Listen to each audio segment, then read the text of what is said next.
What's up, everybody? FinKone here. Just gonna actually show you guys the route that you're gonna go to install this. This is the police orders mod. This is version 1. The testing went pretty well. There's still a couple of glaring issues which I'll actually cover and talk about because I'm gonna show a usage video and actually walk you guys through it.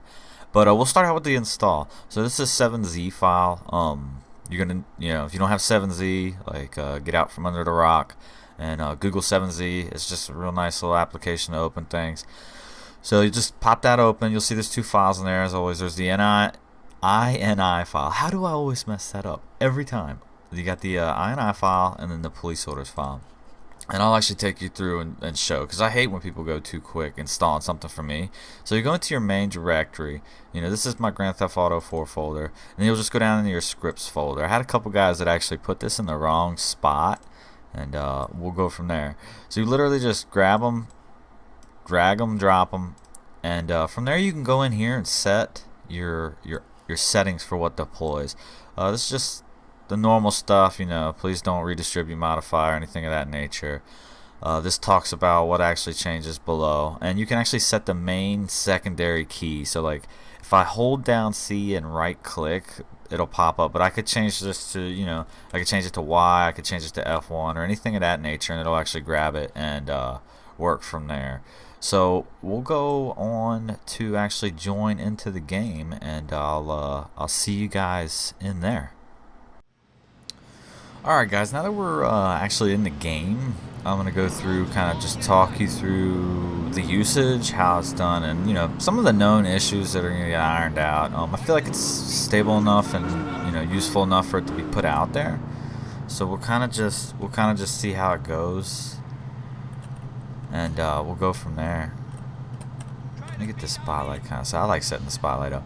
So I mean, its usage is primarily an investigation, like person management tool, and you can have your weapon out, but chances are I'm going to try to force it away. The menu might not even pop up. That's not how it's meant to be used. If you're going to use it, put your weapon away, and you'll right click to lock onto a person, and from there you can hold the key that you've set. So you hold the key, and from there you move the mouse in the direction of the option you want. So if I want follow me, I'm going to move it up top. And once I see it highlighted, let's C and the right click go. And you'll see now that wherever I move to, I'm kind of telling this person to kind of bump over to this way. And now that I've moved them, I can tell them, give them any series of orders, I'll move it down, let the controls go, and it says stay put. And he'll stay put there. So you can even go to do things like frisk a person. And I just want to take a second to talk about the frisk, the issues with it, and the things I'm going to be doing. You'll see in the top left it says it'll yield an ID, which can be ran in the computer system. And it's true, but it depends on what EMB version you're using. Cry 3, I can tell you right now, it will not work. The little sticky note memo that I put to pop up, it will not come up, and that's just because of the changes in the DirectX 9 that I'm using for that. I know Jeff Favignano, he has had mixed results with it working, and he's using Polecat's EMB, I believe. So you guys might actually have better success going over there and supporting Polecat's EMB. I know you can find it on LCPDFR. I believe it's iCandy. I think he's putting out a lot of versions. Like, I know there's one guy saying that he didn't put much work into it. Polecat put a lot of work into that, and it's on LCPDFR. I'll actually probably provide a link down in the description in case you guys want to check out his. It's very awesome EMB. I haven't had a chance to use it, but I see he's got the ELS done right at night. So I'll get back on track. And at any time you can kind of issue these orders. So I'm going to go ahead and release this person. And since we took his ID, we're actually going to bump up to him and hand his ID back. And you'll find all different kinds of stuff on people, drug paraphernalia. I'm going to keep expanding on that list and making it work better. But we'll step to the known issues. Lower success rate for working in multiplayer, and that's most likely because the different things the server's doing in terms of managing the pedestrians. It does work, but the menu won't come up all the time. It won't come up if it's detecting an issue. It'll pick if it needs to stay canceled or discrete based off of what's going on with that specific person. Doesn't work very well on drug dealers or hookers right now as well. I'm going to be handling them kind of in separate code to make sure I can kind of force them around. I know some of the animations will make it kind of wonk out and so forth. But besides those glaring issues, You do have to make sure you release the keys to lock on once you selected an option in a timely manner, or it'll kind of bump the person again and make them stay put. That'll be fixed in the future as well. If you're having issues with this initial release and its use, and it's only been tested on 1.0 and 1.1 LCPDFR, don't sweat it. Like, there's no need to give me a report. I'm still getting reports from the testing group that I have, and chances are it'll be fixed in the next version. But since I feel we're at a stable enough point to get this one out there for you guys to use and enjoy, we'll go ahead and do it. But now that I'm done showing that, we're gonna shift gears to something a little more intensive, something that I've been kind of putting my main effort into lately, because everything I do, I'm trying to learn more on LCPDFR. And once we get through this light, I hope this guy doesn't run. They run a lot.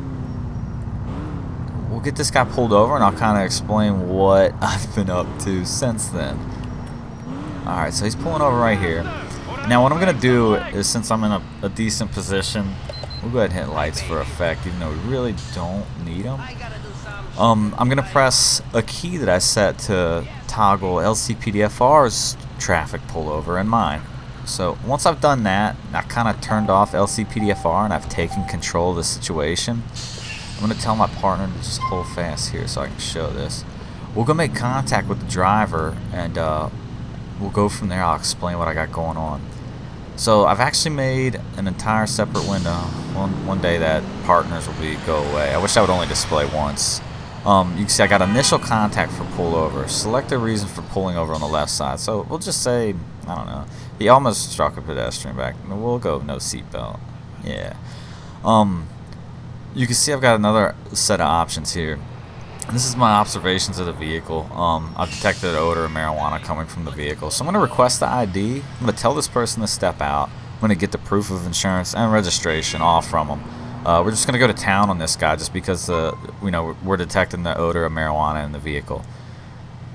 So we grabbed his ID, and at this point we told him to step out. He's going to go in front of his vehicle, and I'm going to improve that a little bit more down the road. This is a very, very, very early version of what I got going on. And now that he's stepped in front of the vehicle, he'll kind of stay put there. He doesn't have a chance to flee yet, but they might in the future. And you can review the documentation that you grabbed from him by pressing the same key that you used to initiate this. So now that I press this, we've got all the documentation from this guy, and we've also got our clipboard for what we choose to do.